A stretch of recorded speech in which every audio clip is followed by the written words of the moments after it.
गीता का परम उद्देश्य यही है कि इंसान की जो ज़िंदगी है वो स्वर्ग बन जाए।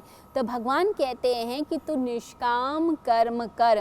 गीता के एक एक शब्द से, एक एक श्लोक से एक ही ध्वनि आती है, वो है निष्कामता की, निस्संगता की, कि तू जो भी कर अनासक्त होकर कर, अटैच होकर मत कर चीज़ों से। अटैच होकर करेगा, मोह से करेगा तो हमेशा दुखी ही रहेगा।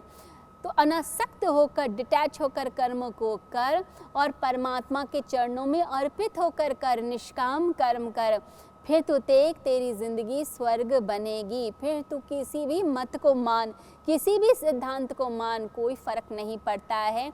बस तेरी जो दृष्टि है वो ईश्वर पर होनी चाहिए, निष्काम कर्म पर होनी चाहिए। तो भगवान कहते हैं, चाहे आप भक्ति योग का पालन करें, ज्ञान योग का करें, कर्म का करें, परंतु सबका उद्देश्य एक ही है, परमात्मा। चाहे आप द्वैत को माने, चाहे आप अद्वैत को माने या त्रैत को माने, ईश्वरवाद को माने, अवतारवाद को माने, कुछ भी फिलॉसफी आप जो मान रहे हैं, परंतु उन सब का उद्देश्य, सबका लक्ष्य एक ही है।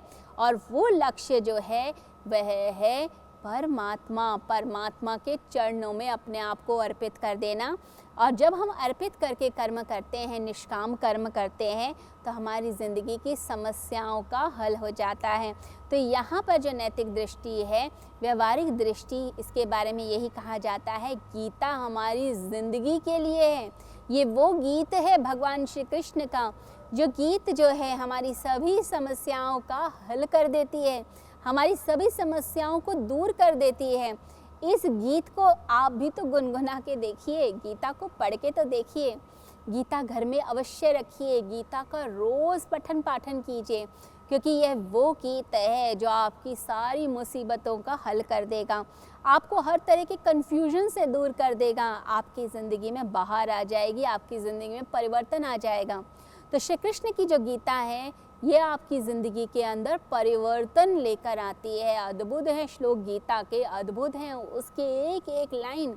आप पढ़कर देखें तो आपको खुद अंदर से महसूस होता है कि जैसे श्री कृष्ण आज भी आपके साथ हैं, हर पल आपके साथ हैं और आपको उत्तर मिलने लग जाते हैं गीता के द्वारा। गीता आपको उत्तर देती है, गीता आपको ज्ञान देती है, गीता आपके अंदर एक मोटिवेशन लेकर आती है, आपके अंदर एक अलग ही ऊर्जा लेकर आती है। तो गीता का ये जो व्यवहारिक पक्ष मैंने बताया कि कर्तव्य अकर्तव्य में जैसे अर्जुन फंसा हुआ था कि मुझे कुछ नहीं समझ आता, मुझे क्या करना है, मैं तो परेशान हो गया हूँ।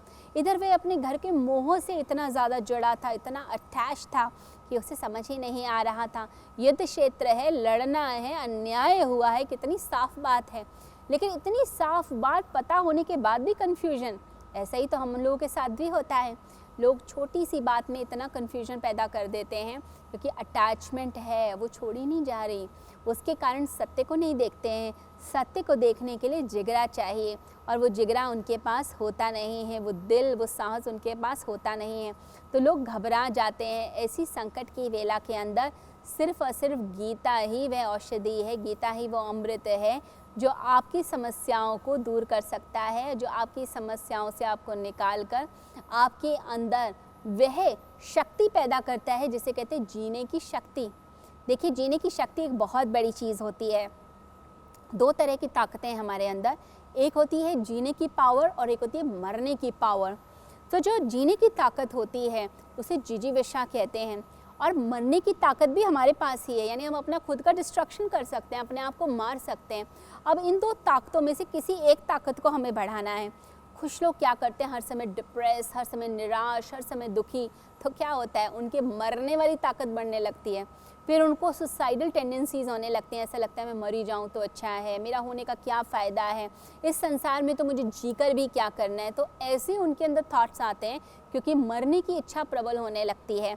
अब ये जो मरने की इच्छा प्रबल होगी, ये आपको और ज़्यादा विषाद की ओर लेकर जाती है। परंतु जो एक इच्छा, जैसे मैंने बताया, जिजीविषा, जब वो इच्छा आपकी बढ़ने लगती है, आपका मनोबल बढ़ता है, आपका आत्मबल बढ़ता है, तब आप ज़िंदगी में बड़े बड़े काम कर जाते हैं। तो गीता आपके अंदर वो जीने की इच्छा पैदा करती है। अगर आपको कोई व्यक्ति अपने घर के आसपास निराश दिखाई देता है, डिप्रेस दिखाई देता है, तो आप उसे ज़रूर बोलिए कि गीता पढ़िए। जो व्यक्ति गीता पढ़ेगा उसके विचार उच्च विचार हो जाएंगे, यानी कि परमात्मा के ही विचार हो जाते हैं। श्री कृष्ण के विचारधारा से वो जुड़ जाता है, जो ब्रह्मांड की सबसे बड़ी ताकत है, सबसे बड़ी फोर्स, उससे वो व्यक्ति कनेक्ट होने लगता है। और जब परमात्मा से कनेक्ट होने लगता है तो ज़िंदगी तो चेंज होगी ही होगी, मन ही बदल जाएगा, क्योंकि मन के हारे हार और मन के जीते जीत होती है। तो जीत दिलाने वाला ग्रंथ अगर इस संसार के अंदर कोई है तो भगवान श्री कृष्ण की गीता ही है। तो हम हारते हैं अपने दुर्बल विचारों के कारण और हम जीतते हैं अपने अंदर के स्ट्रॉन्ग विचारों के कारण। तो अगर हम गीता को अपनी ज़िंदगी ही बना लें, रोज़ उसकी प्रैक्टिस ही शुरू कर दें, जो भगवान कहते हैं उसे पूरी तरह से पचा लें, हमारी नस नस में आ जाए, हमारे रोम रोम में आ जाए, वो हमारे रक्त का हिस्सा बन जाए। जब ऐसा कुछ हो जाता है तो वो गीता ऐसी औषधि, ऐसे अमृत का काम करती है कि हमारी ज़िंदगी ही बदल जाती है। एक निराश हारा हुआ व्यक्ति भी विजय प्राप्त कर सकता है। अर्जुन का जो एग्जाम्पल है वह एक कॉमन मैन का एग्जाम्पल है, जो ज़िंदगी से हार रहा था और ज़िंदगी से हारते हुए जो बिल्कुल निराश था, उस व्यक्ति का हाथ जब भगवान श्री कृष्ण ने पकड़ा, जब उसने अपने आप को परमात्मा के चरणों में सौंप दिया, परमात्मा के हाथों में सौंप दिया, तो उसकी विजय हुई। तो ऐसे ही जब हम भी अपने आप को ईश्वर के चरणों में समर्पित करते हैं, उसके हाथों में ही अपनी डोर दे देते हैं, तब हमारी विजय निश्चित होती ही होती है।